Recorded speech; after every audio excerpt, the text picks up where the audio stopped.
Hello, and welcome to another episode of the Rollwise Show, the place where we talk about and play games.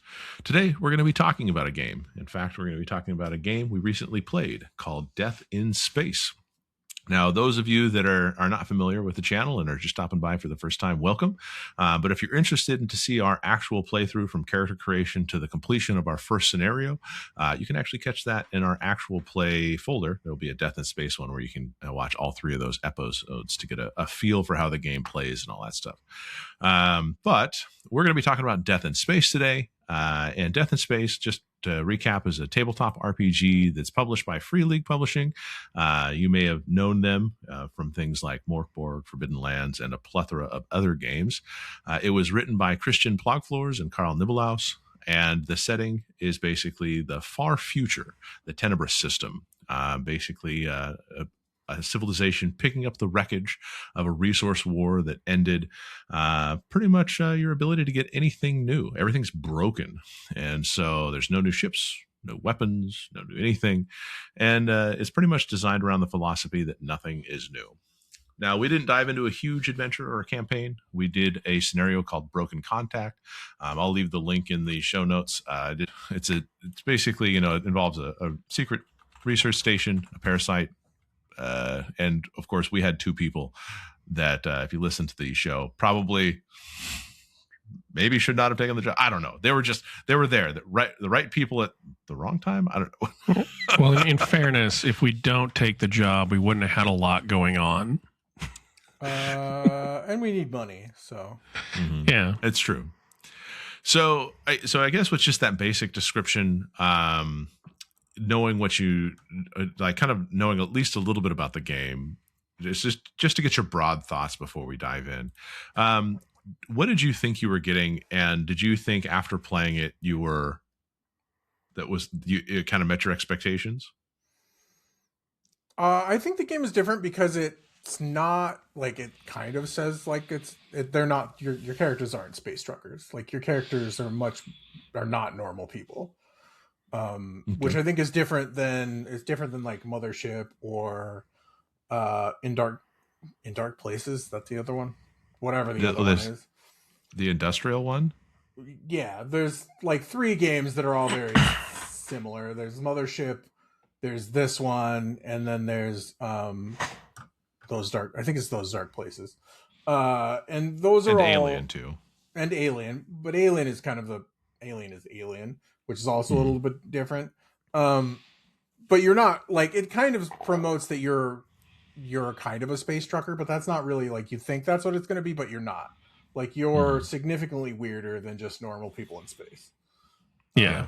Which gives your characters a different flavor than, what is it? I'm a dock worker or whatever that was in Mothership. What is the one that doesn't just a normal dude that does stuff? I'm just a laborer. Yeah, he's like the laborer. I can't remember, unionman. I can't remember what it's called. But like the characters are all different than that because they all have weird quirks. Like my void guy, and then your guy that's out of sync, velocity trapped, velocity cursed. Yeah.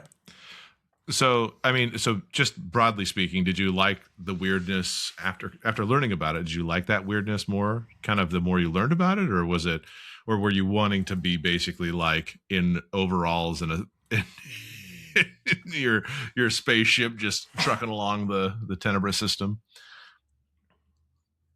I like the weirdness. I thought it gave you something to lean into that was a little different.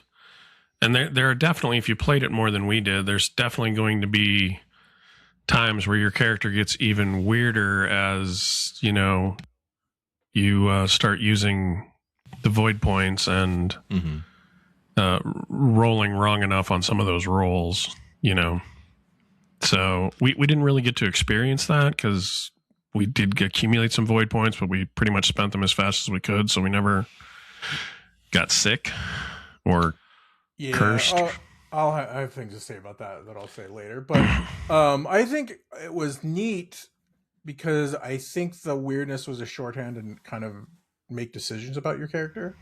Like it was a quick way to make a character that you felt was interesting and didn't feel flat. Like sometimes the mothership characters feel you feel like, oh, I'm just a dude. Like I'm just a soldier. Like you feel like I'm just a regular guy kind of floating in space. Whereas this, you felt your characters felt interesting right away because it was a quick shorthand, I feel. Okay. And Jeff, expectation wise, did you feel you knew what it was going in, or did you feel like you were kind of sold on the space trucker bill and it got progressively different than your expectation? Yeah, I never believe when a game says you're just a space trucker, because if you were just a space trucker, you'd just be dealing with hijackers and normal people and not parasites and alien crap and artifacts and, you know, other weird mind warping stuff. So I think it exceeded my expectations a little bit, but I think my expectations were a little bit low because I think I went in kind of going. Well, I mean, you are space truckers a mothership. That's why you just die when you encounter any of those things that are weird aliens or artifacts or anything like that. That's why you say, "Oh shit," and then you just get your face ripped off. That's why. That's why we had a hard time with it. I think. I thought it would feel a little bit more like Mothership, and I don't think it felt as much like Mothership as I thought it was going to. No, I agree. In a positive way for me. I thought it was going to feel more like Mothership at the beginning. And I do like Mothership. I like Mothership quite a bit.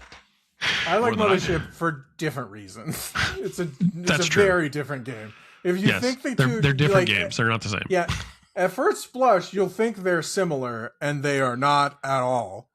And I think that makes both games better. Like that they're not similar. Yeah, because they both carve out their own space. Yeah, like I said, it's easy to lump them. Like it's easy to lump all those games kind of together as they all do the same thing. And it was nice to see that in playing it was a very different game. Like I do with fantasy role playing games. Well, as fantasy role playing games sometimes are. Yeah, there's a lot of them that feel very similar, but we're not here to talk about those tonight. Exactly. Well, and I think you guys pretty much nailed on a lot of the points that I would have. I also thought, because I don't know where the space trucker thing came from, because I know that we had talked about, there's Alien, there's Mothership, there's Death in Space, and there's that last one that apparently escapes our name right now. But the idea those are places. It is. So the idea was that, they're all in that sharing that same stuff, and obviously Aliens, super big property because it has the IP behind it and everything like that. Mothership, super big because it gained a community and fandom and everything like that. Death in Space, I don't think that the amount of people that played Death in Space really gave it enough presence on the internet for me to develop an idea about what it was before I started reading it. It gets overshadowed because it is compared to Mothership, and it's like, why would I play this space game when everybody loves Mothership? Yeah, and I think that's because they're all released, I think, roughly within a couple months of each other, and I think that's why it kind of got overshadowed because Mothership became sort of like the big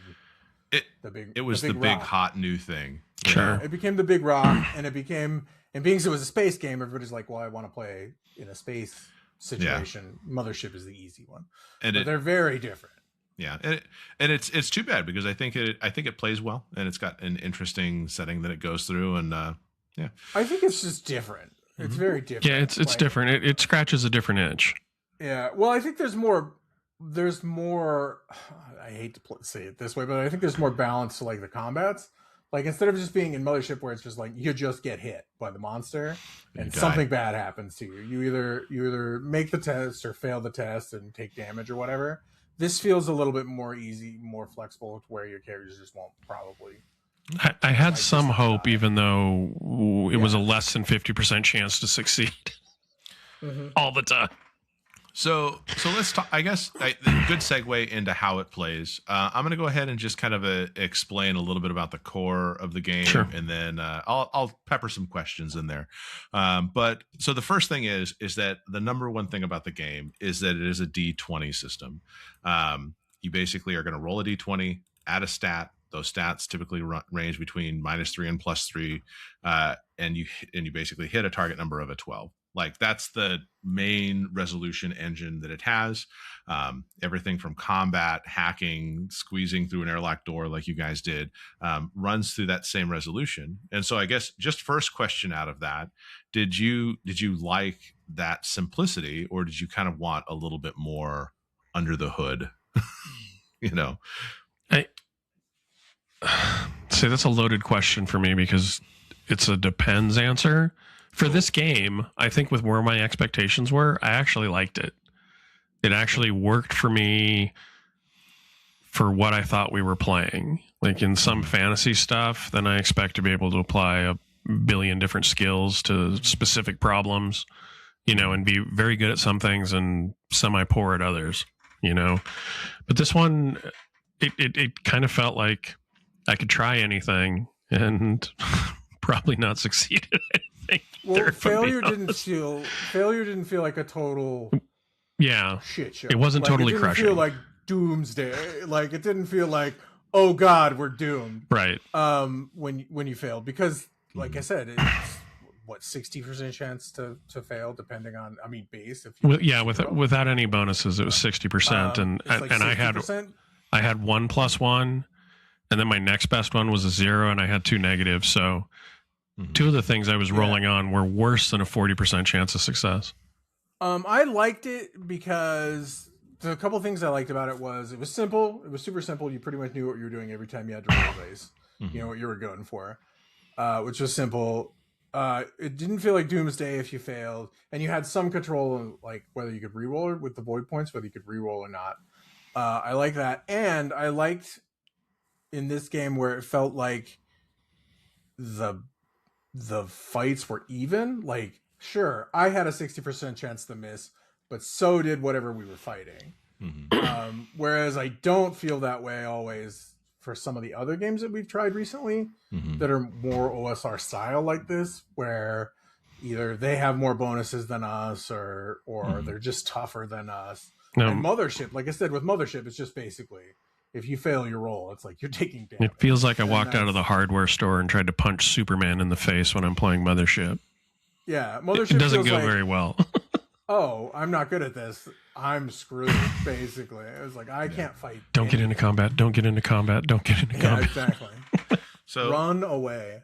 Well, it does bring up some interesting points, because there are two things that I want to mention here. The first thing is that this game doesn't use skills or anything like that. Everything is divided into your 4 stats. You have body, dexterity, savvy, and tech, and they cover a lot of different areas of your character. For example, body is melee attacks, but also surviving vacuum, force, and pushing open an airlock through force. Savvy is perception, but also piloting. Like, there's a lot that goes into each of these different stats. I feel like this does the ruling not rules thing well, which some games don't. Yeah. And I feel like this one did, where those 4 things are.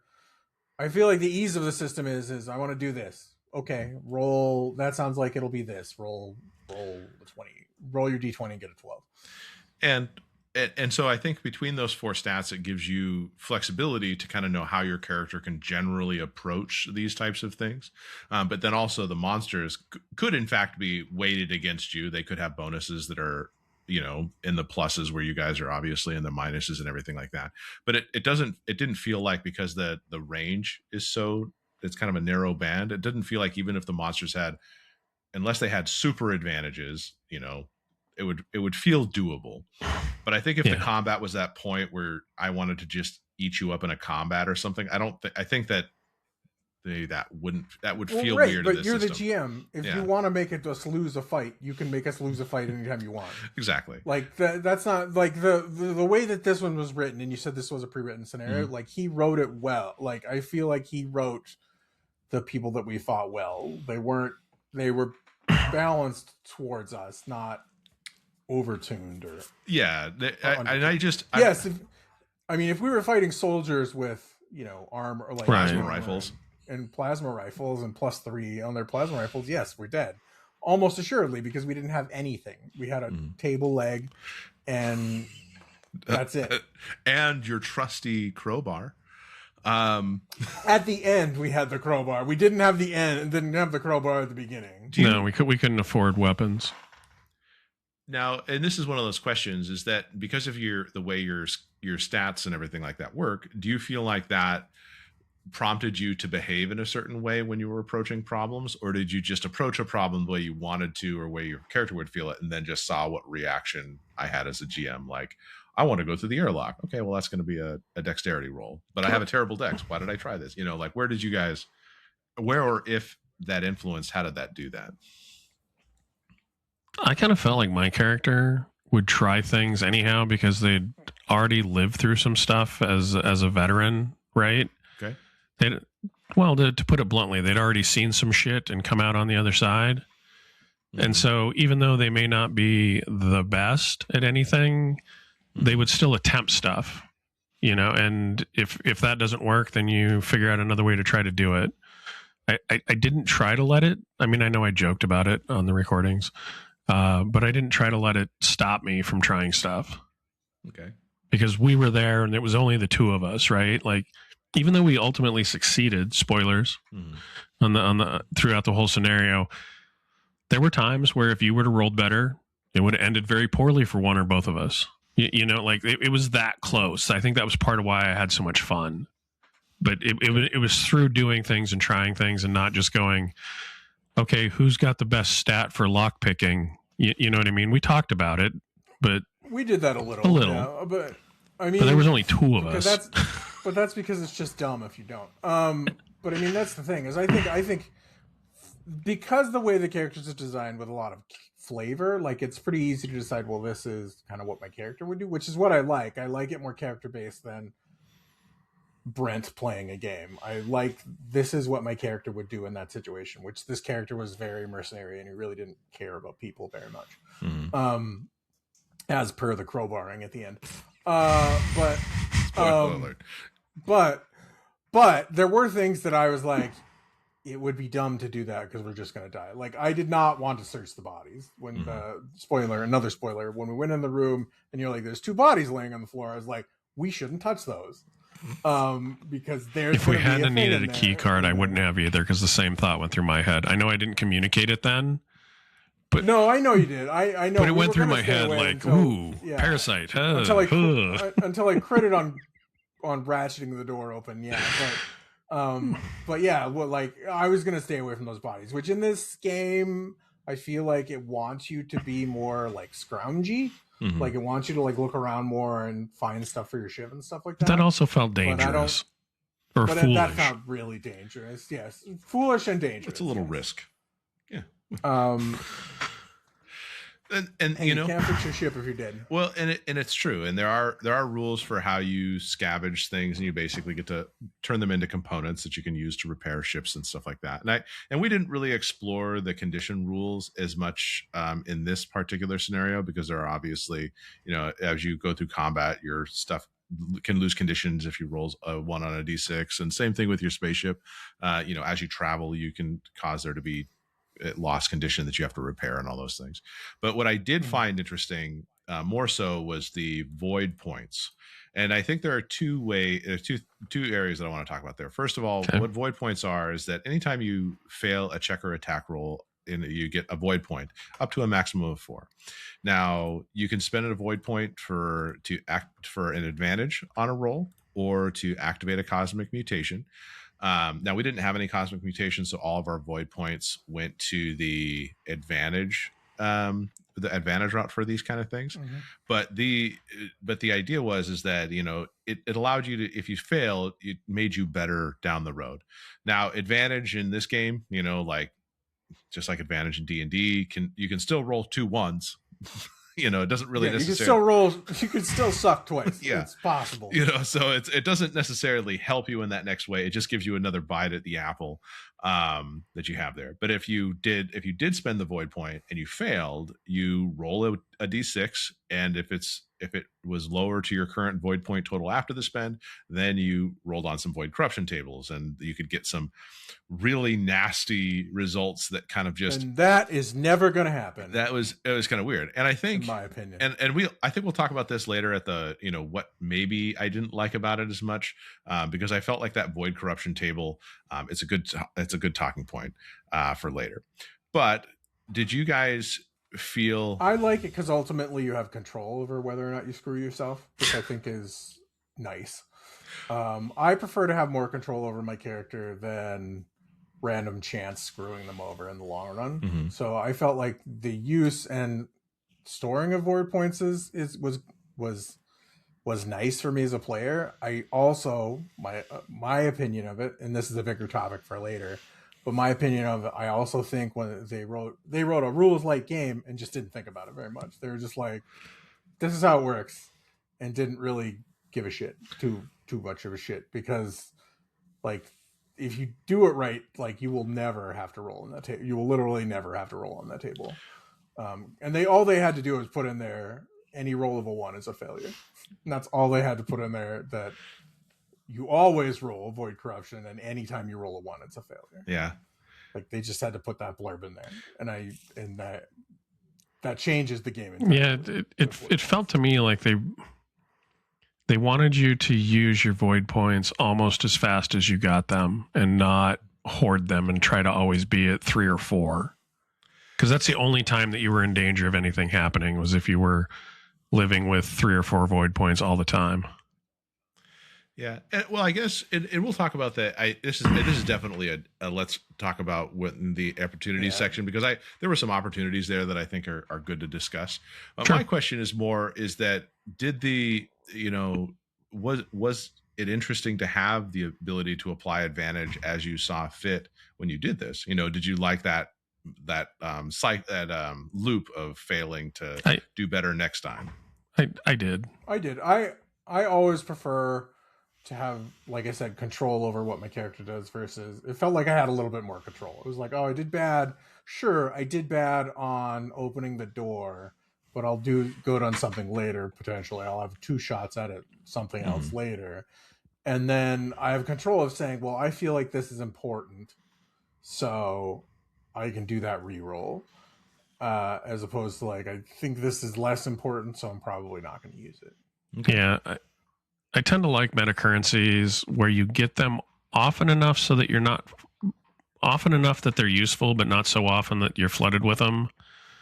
Mm-hmm. I kind of hated when D&D dipped their toes into meta currencies at first, and you had to make a unicorn fly out of your butt, and the GM had to be in a good mood. And if both of those things happen during a solar eclipse, then you might get a bonus point to use, but you can only ever earn 1 per session. At that point, take your meta currency, shove it up your butt, and take it out of the game. With this one, with the void points, we were failing more than 1 out of every 2 throws. So yeah, you're going to fail most of the time. And I'm going to be honest, we rolled with advantage and didn't make it a couple of times. Yeah, that's true. But it gave you hope. It felt like there was a chance with characters that weren't super overtuned. You know what I mean? With huge positive modifiers and stuff like that. It felt like, so you're saying there's a chance. I'm going to take that chance. It gives that feeling of control. Of your character. Brent's much more succinct than I am. You have more decision. Like there's more just like grip on the character and being able to do things. Like if you feel like something is important, it's like the 2d20 meta currency, like the momentum currency. Like that was cool because you felt like, I feel like this is important. I'm going to use all of our momentum to make sure that I do something cool.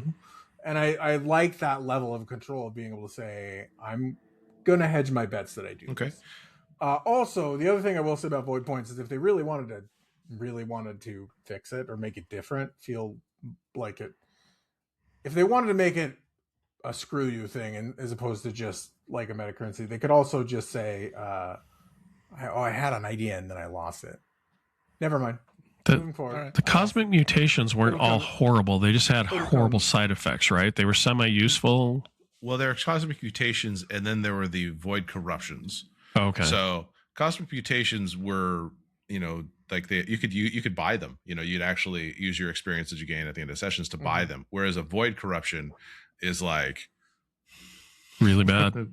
It's like, well, remember that thing we talked about, the Void, the horror. Yeah, powers are different than that was my misunderstanding in conflating the two things. So thank you. One are abilities. Okay, curses. Thank you. Well, and I think basically is the way to. It didn't come up, so I don't look like as big an idiot. But no, you're fine. And like I just don't know, and I don't know the value of like buying them. Well, and I think if you were to play a longer game that's more maybe kind of like like you have like arcs in the game with more than one scenario or something like that, you'd probably find that the advantages you gain by having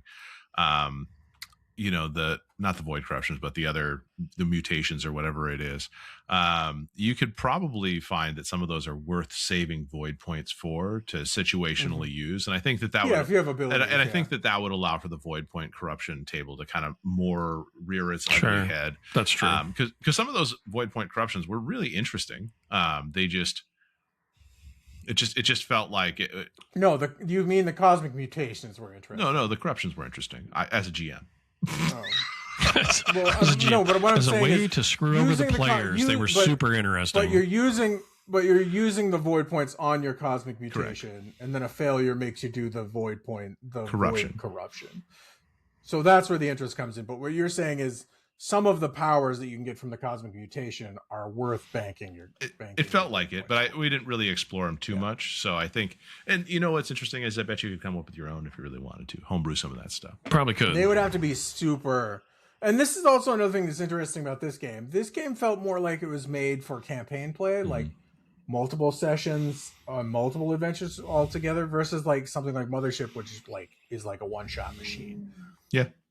It seems like you could play the same characters, but it would be wholly accidental on your part that you survive. Well, Mothership doesn't plan. Mothership doesn't plan for you to, because you have a high score stat on your character. High score 3. Yeah. So exactly, I played 3 games and survived. You just sat in the ship and didn't do anything. I survived. Yeah, that's how I survived. I'm the winner. This is what winning looks like in Mothership. Yeah, winning is through apathy. Winning is by not doing nothing. Not being that xenobiologist from Prometheus. Oh, look at you! Aren't you so cute? Exactly. Yeah, I'm gonna take my helmet off on the dangerous terrain. Yeah. So exactly, he's a Mothership character. 100%. That guy is the Mothership scientist. Yeah, or all of the characters in that movie, Prometheus and the other one, Covenant, are all Mothership characters. When the guy's like, I got this bad cough, and then the alien rips out of his skin, and the other person's stupid and takes him on the ship. Why are you bleeding so much? I've got to save him. No. Contaminated. You've got to keep him off the ship. Why aren't you guys wearing hazmat suits? So it's the future, and we don't need those things. We have an electrostatic field that protects us. They did, though. That's why they all died. Is because they did need them. Protocols were ignored, and the guys in Prometheus had hazmat suits and decided they didn't. I'm going to take this off, which is also a stupid decision. Yeah, no. Some dust floats by, and they're like, "Boy, I'm glad I got my suit on." But then something, actively releasing spores, or that's an animal. They're like, "Oh, I'm going to take off my suit and interact with this." Oh, look, there's something moving inside here. I'm going to put my face right over it. Oh, aren't you cute? Could you possibly be venomous? I don't know. There's never been a creature like that in all of the galaxy we've explored so far. I've never seen anything like that in the universe. All right. Well, as much as it is fun to dunk on Prometheus a little bit, talking about combat, I think that's the next area of this, is that so people that are aware, combat felt familiar, structured in rounds that are about 10 seconds. The one thing that they decided is that initiator would go first. So if you could clearly decided who initiated combat, they would get first roll. But if you couldn't, then it was random chance. But then the person who acts decides who's next in the initiative order until everything is done. What's a little bit of a twist is that the person who acts last gets to decide who acts first. So you can have a reversal from the enemies if you wait for them until the very end. So it's an interesting way to queue up initiative. Now attack rolls are. I mean, you will because you're gonna hope that you can kill it before they get to go. Yep. And or if it's going to be prolonged, then like with us, one of us goes, then we let the other creature go, and then one of us goes, and then we decide which one of us goes next. And you know what I mean? And you control the turns potentially. Yeah, right. I don't know. But like you try and front load, so we were definitely front loading the whole time. We were like, oh my god, oh my god, oh my god. That last, well, you hope that last turn never happens. Exactly. That's what you're hoping for. Is that. Hopefully he's not gonna get to go, let alone go 2 times in a row and kill one of us. Exactly. Well, exactly. But it's interesting though, because like, so first of all, the fact that, you as the aggressor, if you say you're initiating combat, means you go. Like you don't go, I initiate combat. Well, roll for initiative. Oh, well, they obviously read your body language and decided to go first to preempt you. And it's like, cinematically, I think that, you saying I'm going to do something like you did when you saw the doctor kind of, poking his head in saying, are you here to take me off the ship? And Brent was just like, you're getting in my face. Wow. It allowed it. Well, it's a matter of proactive. The game wants you to be proactive. The game wants you to be doing things. And that's what that rewards is you being proactive and deciding to do something. Being decisive is what makes your initiative go. That's what makes. And that was kind of interesting. And I think that the simplicity behind using your body for melee or tech for ranged it meant that anybody that stepped up to the table and got into a fight in this game wasn't going to go, okay, now how do I hit something? What 12 things do I need to use to derive this particular stat? That really isn't a thing. And even when you get and the one decision of saying the active player goes first eliminates all of the D&D problems of the 47 rules or 400 rules are for like ambushes or flat-footed or whatever, like all that stuff is gone just by active person goes first. And in our scenario, the enemies went first a couple of the things. So it's because they were proactively initiating the thing, and it made sense that they would go. So but again, because everything is equal, everything has to hit a 12 on a D20 pretty much. You're just not screwed. Like you're just not like them going first isn't like you're surefire screwed. Like it isn't, like some other games where like Shadowrun where you have the spiral of death. It's like if I go first and you get hit, you're now worse at everything than you were 10 seconds ago. And now an ambush is really bad. Whereas in this game, sure, they got the drop on you, but you aren't just screwed. Like you aren't just screwed. Like you aren't just done. Unless they were like a soldier in full armor with plasma guns and a +3 to sure. You. Like then you might be screwed. But even at a +3, like you might not be totally screwed. Like it's not a deal breaker. Like they don't go, oh, now you're going to 100% kill you. But what did you think? There's a couple things that I thought were interesting. Is first of all the melee weapon damage being like just a D4. It's like, oh, you have a melee weapon, D4. Like that. That was a nice simple way of like hand waving your way through the whole D&D mindset of like, oh, you've got a crowbar. Well, that does 1d6. Well, you picked up a shard of glass from a broken mirror in the bathroom. That is a 1d3 plus 1. Like they didn't have any of those. Did you like that simplicity? Because even though ranged weapons did have some more damage variation and stuff like that, did you? I generally like the simplicity until it feels unbalanced for some reason. But I given the limited amount of stuff that they had, I didn't think that I thought it was fine. I really did. I think the variation of the firearms is neat, and I think just the melee weapon damage is fine. Like what's like it's always funny in D&D. It's like, what's the difference between a dagger and a knife? Well, a dagger does 1d6 and a knife does 1d4. Why? You put the point in the other person. Why is that different? And why is these different? Yeah. So at some point, like weapon variation becomes ridiculous because the idea is you take the hammer and you hit the nail, not,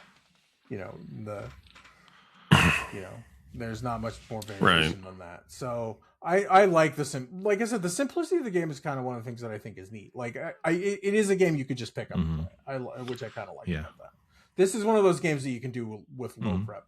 You can do low prep for. With just whatever idea you have. It because it's so easy in like the stats, you could just say there's 3 guys on this space station. He's a scientist, so he has a -1 to physical activities, and that's not a huge leap. Whereas like if you're designing like you have to actually design characters for more traditional games like Orpheus Protocol or D&D, you have to like sit down and like decide, well, they're going to have this ability. You almost have to simulate it out a little bit just to be like, okay, well, is it going to be really unfair to the players or unfair to me? And I'm sometimes bad at that, which is why I have sometimes very easy feeling combats, and other times I accidentally kill you with a bear. Just the regular stuff. Accidentally. I rolled well, I guess. Or mauled by chipmunk doesn't sound challenging enough. Rabid bear sounds better. Or mauled by a different dire elder. monk, not monk as in friar, monk as in like chipmunk. No, but so they did add an interesting dynamic, and I kind of liked the idea of it because not only did you have the ability to roll a natural 20 and get an extra damage die. I think that's always nice when you roll a 20 to kind of celebrate the extra woohoo. But they added a risky attack component. And you can declare a risky attack, and you actually did, I think, one risky attack, Brent, when you attacked the doctor. Yeah. And it's just like, if you hit, it deals extra damage die, like without doing even like a critical or anything like that. But if you fail your risky attack, just like in its name, the person gets an immediate counter attack against you. So it doesn't really worry about the tactical, like, are you within range of this or whatever.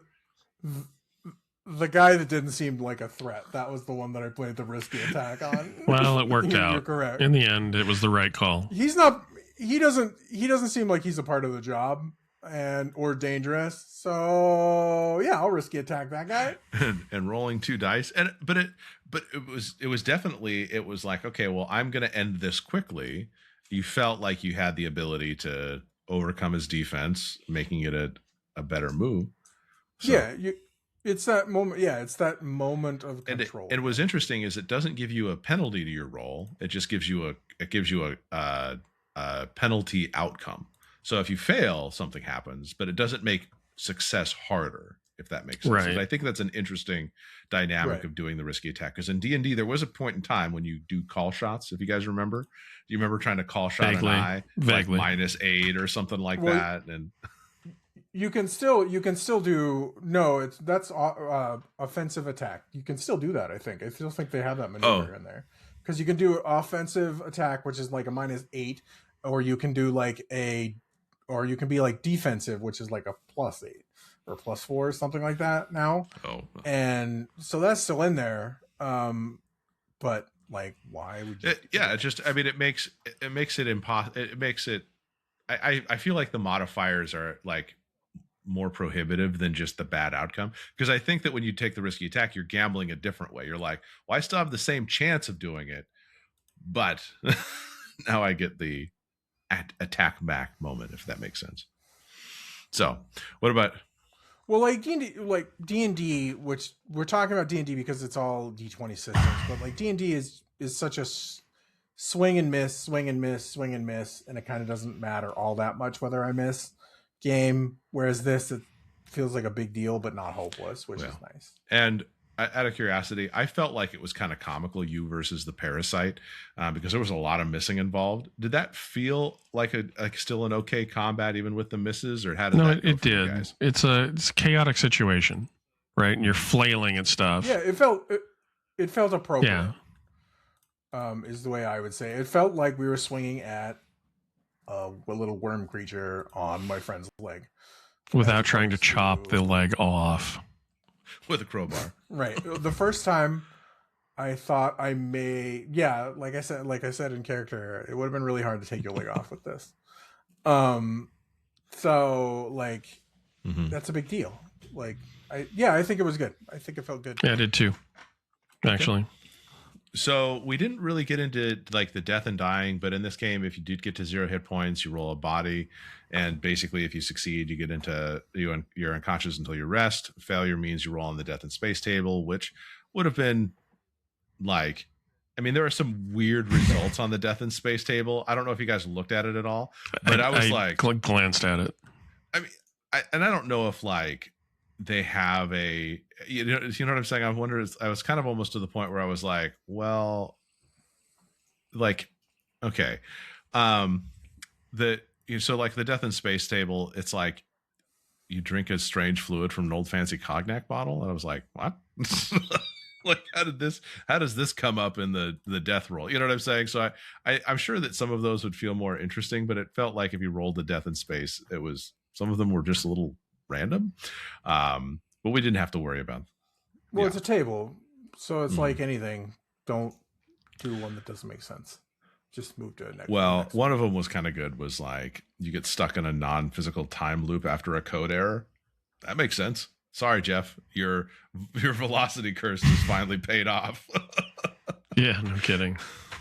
So another thing that we didn't really do is the advancement. You do get at the end of each session, you're supposed to get 7 yes or no questions. Did you repair something? Did you deliver on a dangerous contract? Did you use a void point? So using those things allow you to buy, every yes you get allows you to get experience points.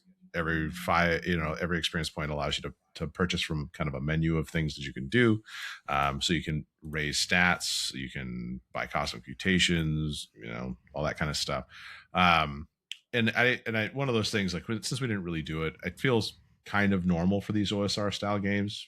Anything you guys want to add about that before we move on? No, that feels like some of the other stuff we've seen in some Free League games. Yeah. Okay. And then pretty much after, it's very similar to what they said with Morkborg. Like the game it's loosely based off of, it's pretty similar to Morkborg in those board games. With that. And just in case you're wondering, spacecraft combat does exist. We didn't use it, obviously, but you can, do confrontations from ship to ship and everything like that. You actually have more tactical components to it. There's distance categories. There's, anyone on the ship can take an action when the ship acts and all those kind of things. And piloting is kind of focusing on that savvy stuff. So there is an element to the game that you could play more into if you wanted to have like the space combat component, if you want more space fantasy. If you wanted component. To. And obviously, I mean, the game allows you to cater to, more of a combat, like the space horror like we did. And it also allows you to do more intrigue and stuff like that. In fact, they give you advice on how you build your character around having a hub for more intrigue based things. That's a space station attached to the ring, or having a ship like you guys said for more exploration and all that kind of stuff. So let's just start to, I think we're at the point where we can start to wrap up what we liked and what we maybe didn't think worked as well. What did you guys think worked well in terms of the game, and just kind of final thoughts on that?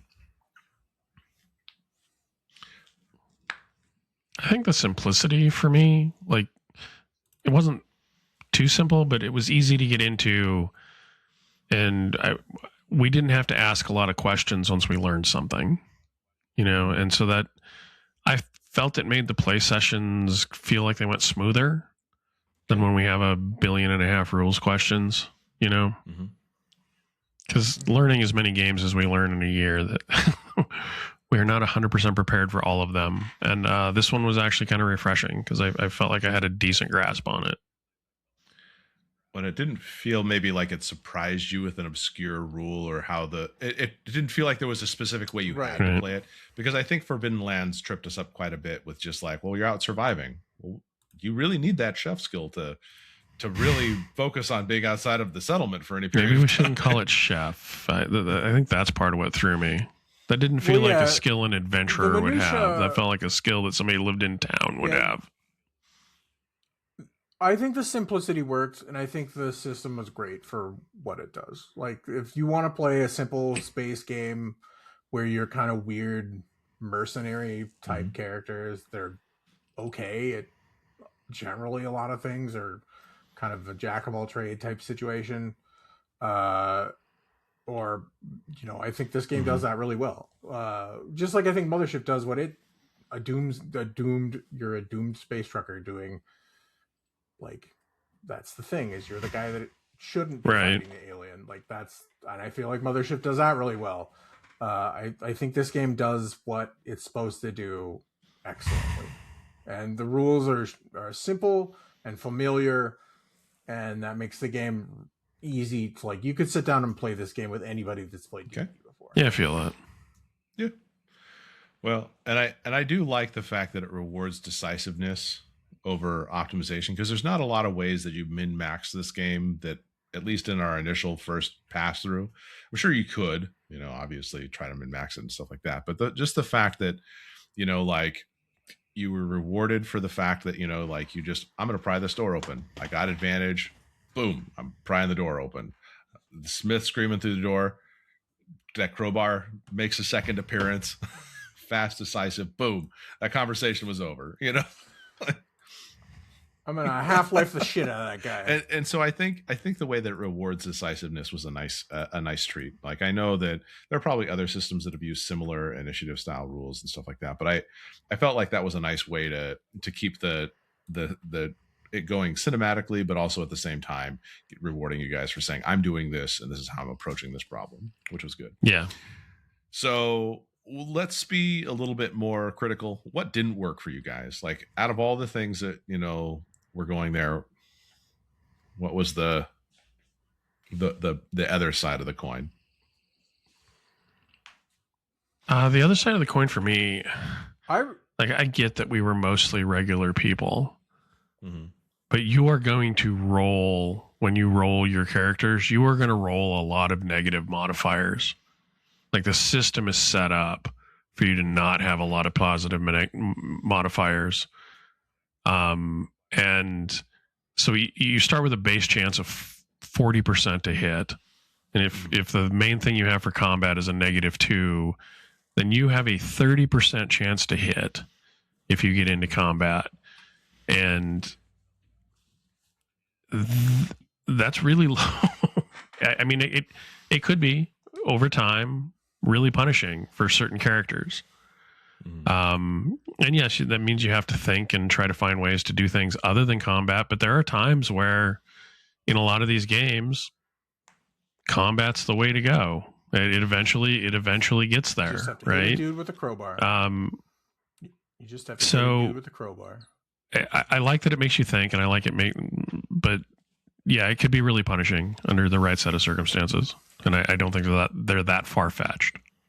Do you think that the fact that it was a dice roll, so random generation and all that stuff, even so, and just so everyone's aware, if you had a certain threshold, you actually got a roll on the special abilities table, and Jeff actually got +3 hit points as a kind of offset. An offset for the fact that his stats were so terrible. No, that's true. I did. I wasn't trying to gloss over that.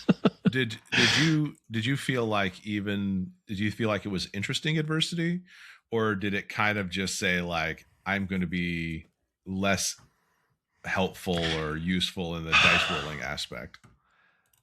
I'm going to be honest. I don't know if we played enough to fully answer it, but I think I come down on the more negative side of that. That it felt fairly punitive. I think you can decide that you don't want characters having a lot of pluses, but make it equally as hard to have a lot of negatives. Like, the game feels to a degree like it's set up for somebody, because we rolled 2 characters up, and one of us came up and got to roll on the special table because we rolled so shitty. Which I think what I'm going to say is I think it's nice. That's that true. They give you it is something for rolling shitty, because at least like I go back to Dolanwood, which is another OSR game that we played recently. Dolanwood, like, if you roll shitty on that, and if you get consumption, you die. Like, and the alternative is make a new character or don't. That's up to you. Like, whereas this, it's like, sure, you rolled kind of shitty, and your percentages don't act like I mean. Is a 40% chance. I mean, I know it's 5% worse. No, it's 10% worse. But that's not, in the grand scheme of things. When the grand scheme of things, it's not gonna feel much different, I don't think, versus and them giving you a Sure. bonus for being a statistically shitty character.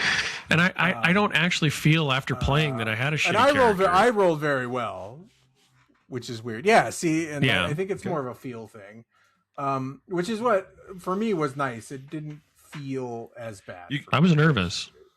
I was A nervous lot it of was going to games feel do. punitive. I do. The two things I would say for being more critical are I really do think there was a lot of fuck it when it came to void points. I don't think they really care. Like, I think that was it's a rules like game. This is done. We're good. Not thinking about how like they wanted the void points to like, well, if you have one and you spend it, you will never going to roll on that table ever. I don't think they really thought that through. And the other thing I don't like is I feel like all of OSR games, like there's a lot that you're going to do. Like there's a lot of house rules you're going to make in any OSR game. Like you're going to give them max hit points at the beginning, maybe, or you're going to say, roll straight down the line and move them around or whatever you want, or roll straight down the line, roll an extra one, and you can replace one. Or you could say, here's a point buy. Something like that. You're gonna have house rules. I feel like, yeah, you're gonna have. I don't feel like point buy would be what to do with this, because then you're gonna get people trying to min max the game, and I feel like I wouldn't do that. But I would, if you want to give them a little bit more control, like roll an extra one or roll 2 for each one or whatever, and take the highest or whatever. I feel like there's house rules are gonna. Yeah, no, they could. Game. Sure, they happen in every game because it's an OSR game, because it's a simplified game. So in order to get the game that you want in the long run, you're going to have house rules, I feel like. And those are the two things that I would say I noticed about the game, is the void points are kind of you get them. Yeah, but if you only ever have one or two after you use it, you're never you can't roll under whatever the number you have is. So yeah, well, if you just use them as you get them, there's no consequences. You're going to have 0, so you're never going to be able to roll. Yeah, you're never going to be able to roll under. And I kind of feel like that was just a like fuck it design choice, because like I said, they could have just said, if you roll a 1 on your void your void roll, you always it always has an effect. Yeah. But it doesn't say that. It says roll under. Yeah, and I have 0. Oh, go ahead, Jeff. I was just going to say we didn't really get into the base building. I mean, because you eventually accumulate stuff and you make your ship cooler, right? You acquire new things and do that. And of all the games that I've played that have had a component like that, like we played Vaesen, but like we didn't do enough to really actually see the benefit. Like it was kind of fun, when it happened, and it's a cool idea. But someday I want to play one of these games long enough to feel like, oh hey, we may not have earned any money, but at least we got enough to make our ship better or something. Mm-hmm. Yeah, Mutant Zero or Vaesen or one of those. This is an element of a lot of Free League games where they have the base component, which it's interesting in this game because it's a different dice game. It felt funny to me because it's a different dice mechanic. Like like Vaesen, like most of their games are the Year Zero system, which is the D6 system, like Forbidden Lands and stuff like that. And so having the base building on a D20 game felt weird to me at the beginning because I'm not used to it. And I thought that was interesting. That made the game a little feel. I did want to make our ship better though. Like I did. Yeah, well, we did. We did a few things that were cool. We did. Yeah, we did a few things to the mansion, which they did helped us, if I remember right. Okay. That was kind of cool. Yeah, and honestly, I think that for the game being as rules-light as it is, and where I landed on most of it, really the only thing that I just was scratching my head on was kind of the void points, and that like it's not even like an edge case of going from 1 to 0, because at least and I looked it up online to see if there was any like errata or something, and really all I found was a Reddit thread where somebody says, well, rules is written, that if you spend your last void point, you don't have to roll on the void corruption thing. And I was like, okay, that's interesting. And so people house rule that, doesn't matter. 1 is always a void corruption, just to kind of add some tension, I think, to the cosmic, that void stuff, which it should be there. And I feel like it loses the tension when you can just spend them with impunity, where there's not like a chance that something could happen to kind of throw a wrench in your plans. And I do agree that if I were to house rule this, I would probably say a 1 is the corruption. Sorry, guys. Yeah, I might do it if you had us roll a D12 or something that a 1 was. No, sorry, it's going to be D6, 1 and 6 every time. But I'm of two minds about it. There's so many options to fail in the game. Like, there's such a chance that you're going to fail. I think I'm okay. It's just the only one that I was kind of like, it kind of like closes you out of that system if people are always spending the void points. And don't get me wrong. I mean, I just more wanted to experience it. Well, at some point, somebody's going to hoard them, though. Like, at some point, you're going to be going through easy enough stuff that you fail, and you're like, okay, I'm just gonna get like 4 of them so that I can just roll like a boss into the next thing. Or some of them is going to get a power that they want to save them for. They're going to get a and like I said, that, and like I told you guys, what the people on the internet were saying is that, well, your characters are close enough to death that many people save at least a void point for death saves or whatever it is, your body check. And that makes some sense that, you'd always have 1 in your pocket. So you'd always roll a 1 if your death save advantage void point was gone. But it just was a weird, like you could, I don't want to say cheat it, but it just felt like you were cheating the void a little bit by always being able to spend that last void point without any problems. That's just my opinion. And that was the only thing that really kind of jumped out at me. But I think that's one of the things that makes it a campaign game, is I think that you eventually aren't going to do that, I don't think, because you're going to buy powers. You're going to buy things you can do. And then there's other reasons to use it than advantage. I think that's... Right. I think that's why that's one of the things that made me feel like it's a game that's designed for campaign play. Is there's definitely down the line, and I think it might become a big deal if you are hoarding them. Like if you are hoarding them to use them on powers, I think it may become maybe thankful that you don't have 0, because failing on top of failing, feel bad, real bad. But it's a horror game, so it's like I think I wanted to experience it a little bit. So, but it's hard when you start off. But it's not a horror game. It's not a horror game. It's a space adventure game. I mean, I think it says it has horror elements, but Mothership is a horror game, which is a different. Which I think answer me this: who do you guys think the game is for? Like, if you were at the end of this review and you were like, well, who should actually pick this game up to give it a try if they're on the fence? What do you guys think? I think if anything that we've said sounds interesting, I think you're somebody that would enjoy playing this. I think it's probably a great convention game. Even though I agree with Brent, I think there are components that make it feel like you want to play this longer, but it's simple enough, and you could roll up level 2 or 3 characters and roll in a convention setting, like as a one-shot kind of thing. I think you could play this with your regular group if not everybody showed up. You could play a tight scenario. I think if you enjoy space games, you should try it. And if you like D20 games, I think this is going to be easy for you to pick up. Some spice to your normal D&D night. Your players aren't going to be like, "Whoa, this game is so." What's different. a dice pool? Your characters may say, "You don't have to worry about that." Yeah, your characters may your players may say, "Where's my 28 bonuses to this roll?" They may say that, but they're not going to be totally shocked when you like roll a one, when you just like roll for it. It's not going to be like roll your 15d6 or something like that. So I think this is a good game for anybody to pick up, really, if you enjoy role playing.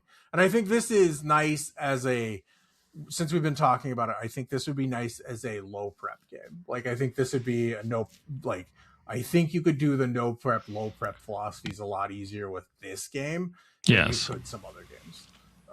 Just because I don't feel like you could have a general idea of an adventure on this one, and you could probably run it. Like I said, you could say, Okay, you guys go to a space station. There's 3 people on the space station, a scientist, a guard, and a monster. And you could say, the scientist is -1s to everything that's not intellect related or tech related.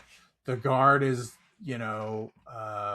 slightly tougher with a +1, and then the monster is +2 to body stuff. And like you could just play the game that way, like without too much design. And then you could roll in random tables to put shit in rooms and make it I feel like this does dungeon crawl better, even though they're space stations. I feel like you could do a pretty cool stuff with that. Well, so I mean, I agree with you guys. I think that, if you guys want, you can lean into the horror elements a little bit more. So if you do like that space horror actions type stuff, you can do this game. I think that if you were to be like, who is this game not for though? I really feel like, there's not a lot of meat to the setting. So if you don't have players that want to participate and collaborate in the storytelling, and you don't really feel like generating a bunch of stuff about the universe, like at least on the fly and all those kind of things, it's pretty light. I mean, it's basically like, this is a space game. You guys know space games, everything's broken. You know what spaceships do? Go do a job, And so I think if some people that, want more guidance, may probably look at this game and go, I'd like a little bit more guidance as to how the game should feel and play and all that stuff. But if you want a fully generated world, this is a fully generated world. Is it more generated than, say, Troika? Okay. Yes. I feel like you have more, I feel like there's enough elements to spark your imagination in this, where some of the stuff in other games, crystal spheres on a humpback whale, horizon sky, or whatever it was, make your nose bleed. You're a golden robot with a heart. Like, why am I a golden robot? You tell us why. You make that. You decide. We're just telling you what you are. You've got to provide the why. You figure that out and come back to the class. And I would 2 minutes. I would also say that people that are looking for some power fantasy in space would probably also not think this game is going to do them as much good, because I mean, the equipment, you're always going to be scrounging for equipment. There isn't like, you can't go to a space station and find the super blaster +12, because that's just right. Well, and even if you did, the shit wears out. Yeah. As you use it, there's a chance that it breaks. I will say that is one thing. That is one thing that this and like Mothership and the other games have in common, is you are not heroes in these games. You aren't heroic characters. So if you want a legendary power fantasy of your character, this isn't the game. You are closer. You aren't normal people, but you aren't super people either. You don't want to run into the fire as much as you do in some other next games. Question would. Because if you do, the fire will. So, would you play this game again? Yes. Okay. Yeah, well, and I would run the game again, so that's also a step up. And then, would there be any changes that you would ask for before you run it again? No, I mean, there might be down the road, but I think I want to, would want to dive into it a little bit more before I think sometimes we knee jerk making house rules and changes. I mean, sometimes it's something obvious that your group is just not going to mesh with. Yeah. But I usually like to get a little bit more play under my belt before I start going, I think I know more than the person who wrote this game. I feel like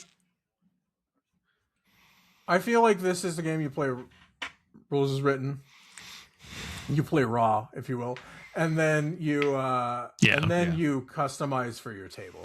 You home rule for your table. And I feel like this would be an easy game to do that. It's true.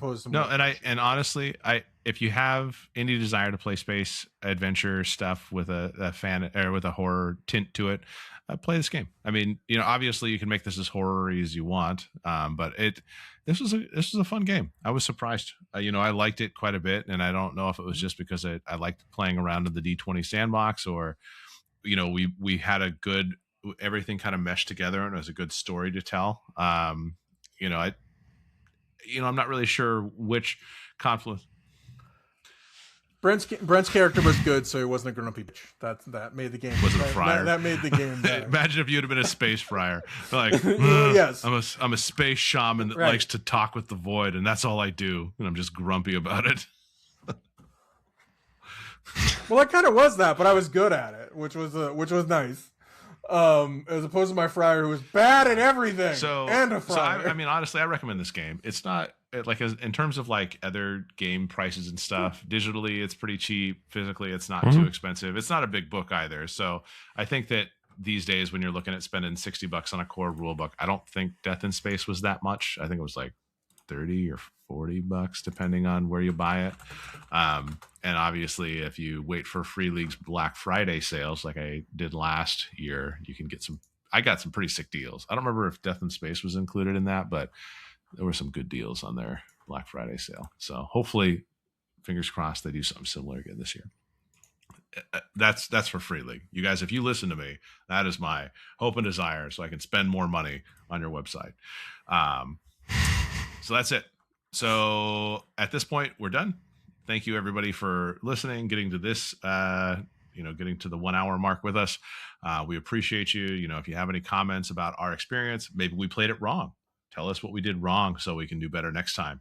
Let us know how we did. And of course, leave the comments, like the video if you liked it, subscribe if you want to hear more of our kind of conversations or playthroughs and all that. So yeah. Look forward to interviews, look forward to Knights Black Agents, look forward to additional games. And Jeff, if they want to talk to us outside of the comment section on YouTube, where would they go? They would go to Blue Sky, Facebook, Instagram, Threads, or Twitter and search for @Rollwise. Or they would email us, rollwiseguys@gmail.com. And as always, thank you everybody for being here. Roll well, roll wise, and be safe Thanks. out there, everybody.